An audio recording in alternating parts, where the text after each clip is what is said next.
नमस्कार। लोक सेवा अकेडमी में आप सभी का बहुत बहुत स्वागत है। आज हम भारत सरकार की कुछ बहुत ही महत्वपूर्ण, बहुत बड़ी योजनाओं को समझने वाले हैं। ऐसी योजनाएं जो आने वाले समय में देश की पूरी तस्वीर ही बदल सकती हैं। बात होगी हजारों करोड़ के निवेश की, नए नए इंडस्ट्रियल पार्क्स की और हाँ, स्वच्छ ऊर्जा के भविष्य की भी। तो चलिए बिना किसी देरी के शुरू करते हैं। क्या आप सोच सकते हैं 33,000 करोड़ रुपए?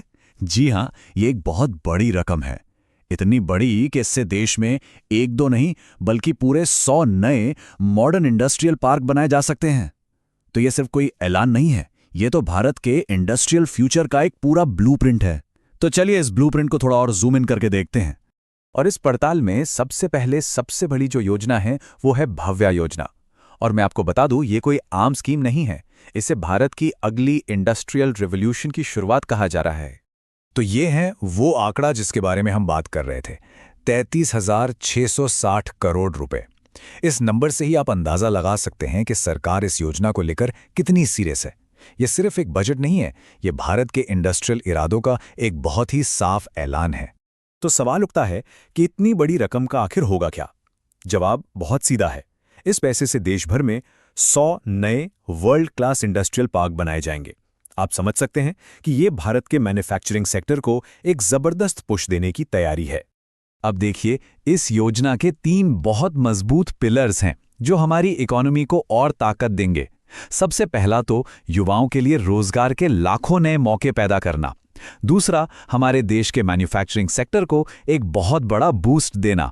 और तीसरा, जो मेक इन इंडिया का विजन है उसे सच में जमीन पर उतारना। और हाँ, जो भी साथी एग्जाम की तैयारी कर रहे हैं वो यहाँ खास ध्यान दें। इस स्लाइड पर जो जानकारी है वो बहुत इंपॉर्टेंट है। योजना का नाम भव्य योजना। फोकस किस पर है? इंडस्ट्रियल पार्क्स पर। और कुल लागत कितनी है?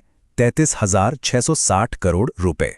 ये 3 पॉइंट्स आपको एग्जाम में बहुत काम आएंगे, इन्हें जरूर याद रखिएगा। तो चलिए, इंडस्ट्रीज की बात तो हो गई, लेकिन इन इंडस्ट्रीज को चलाएगा कौन? एनर्जी यानी ऊर्जा। और यहां भी एक दिलचस्प बात है।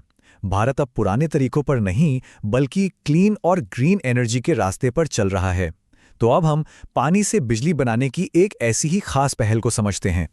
सरकार ने स्मॉल हाइड्रो प्रोजेक्ट्स, जिन्हें शॉर्ट में SHP भी कहते हैं, उसके लिए 2,584 करोड़ रुपए का बजट रखा है। अब हो सकता है ये रकम आपको भव्य योजना के मुकाबले कम लगे, लेकिन इसका महत्व बहुत ज्यादा है। ये हमारे दूर दराज के गांवों को रोशन करने और हमारे पर्यावरण को बचाने की दिशा में एक बहुत बड़ा कदम है। तो ये SHP आखिर हैं क्या? देखिए, इसको ऐसे समझिए कि बड़े बड़े डैम्स की जगह अब छोटी छोटी नदियां और नहरें ही हमारे गांवों के लिए बिजली बनाएंगी। ये प्रोजेक्ट्स पूरी तरह से इको फ्रेंडली हैं और इनका मेन मकसद है हमारे ग्रामीण इलाकों तक 24 घंटे साफ सुथरी बिजली पहुंचाना। और देखिए ये काम कैसे करता है। प्रोसेस बहुत ही सरल है, सिर्फ 3 स्टेप्स। पहला, नदी या नहर से पानी को एक चैनल के जरिए लाया जाता है। दूसरा, पानी का वो तेज फ्लो एक टरबाइन को घुमाता है। और तीसरा, जैसे ही टरबाइन घूमती है, बस बन गई क्लीन इलेक्ट्रिसिटी। है ना नेचर की पावर का एक शानदार इस्तेमाल। चलिए अब एक ऐसी स्ट्रैटेजी को देखते हैं जहां सरकार एक साथ 2 मोर्चों पर काम कर रही है, सड़कें और खेत। ये एक ऐसी कमाल की जुगलबंदी है जो देश के विकास की रफ्तार को डबल कर सकती है। देखते हैं कैसे। तो सड़कों के नेटवर्क को और मजबूत करने के लिए सरकार ने नेशनल हाईवे 927 के लिए 6,969 करोड़ रुपए मंजूर किए हैं। ये सिर्फ एक हाईवे नहीं होगा, बल्कि ये डेवलपमेंट की एक नई लाइफलाइन बनेगा जो ट्रेड और ट्रांसपोर्टेशन को एक नई स्पीड देगा। और यहीं पर सरकार की एक बहुत ही स्मार्ट अप्रोच दिखती है।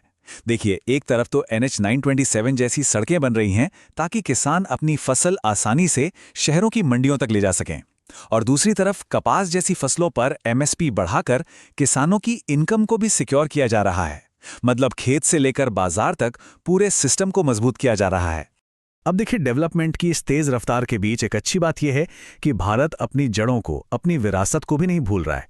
तो चलिए अब डेवलपमेंट से थोड़ा हटकर अपने शानदार इतिहास की तरफ चलते हैं और बात करते हैं ऐतिहासिक कालिंजर किले की, जिसे अभी अभी एक बहुत बड़ा सम्मान मिला है। ये जो तस्वीर आप देख रहे हैं, ये सिर्फ एक किला नहीं है, ये इतिहास का जीता जागता सबूत है। ये है उत्तर प्रदेश का मशहूर कालिंजर किला। अपनी जबरदस्त बनावट और सदियों पुराने इतिहास के लिए ये किला हमेशा से जाना जाता रहा है और अब इसे एक नया बहुत ही खास दर्जा मिला है। और वो बड़ी खबर ये है कि कालिंजर किले को अब राष्ट्रीय भूधरोहर स्थल यानी कि एक नेशनल जियो हेरिटेज साइट का दर्जा दे दिया गया है। ये सम्मान इसके ऐतिहासिक और इसके जियोलॉजिकल दोनों तरह के महत्व पर एक राष्ट्रीय मोहर की तरह है। तो ये भू धरोहर स्थल का मतलब क्या होता है? इसका मतलब ये है कि वो जगह सिर्फ ऐतिहासिक रूप से ही महत्वपूर्ण नहीं है, बल्कि वहाँ की जो चट्टानें हैं, जो ज़मीन की बनावट है, वो भी अपने आप में एक राष्ट्रीय खजाना है। और अब यह दर्जा मिलने से इस दोहरे खजाने को प्रोटेक्ट किया जाएगा। तो अभी तक हमने अलग अलग पीसेस को देखा, इंडस्ट्री, एनर्जी, रोड्स और हेरिटेज। अब वक्त है इन सभी टुकड़ों को एक साथ जोड़ने का और ये देखने का कि भारत के डेवलपमेंट की ये बड़ी तस्वीर आखिर दिखती कैसी है। ये स्लाइड एक तरह से पूरी कहानी को एक साथ ले आती है। चाहे हाईवे हो, रेलवे हो या फिर मेट्रो, सब कुछ बहुत तेजी से बन रहा है। शहर एक दूसरे से बेहतर तरीके से जुड़ रहे हैं, जिससे बिजनेस करना भी आसान हो रहा है। और इन सब का सबसे बड़ा नतीजा क्या होगा? देश की जीडीपी में ग्रोथ और लाखों नई नौकरियां। तो आखिर में एक बड़ा सवाल हमारे सामने आकर खड़ा होता है, क्या ये सभी योजनाएं मिलके आने वाले 10 सालों में भारत को एक नई इकोनॉमिक सुपर पावर बना पाएंगी? खैर, इसका जवाब तो वक्त ही देगा, लेकिन एक बात साफ है, नींव आज बहुत मजबूती से रखी जा रही है। इस पूरे मुद्दे पर आपकी क्या राय है? नीचे कमेंट्स में हमारे साथ जरूर शेयर करें।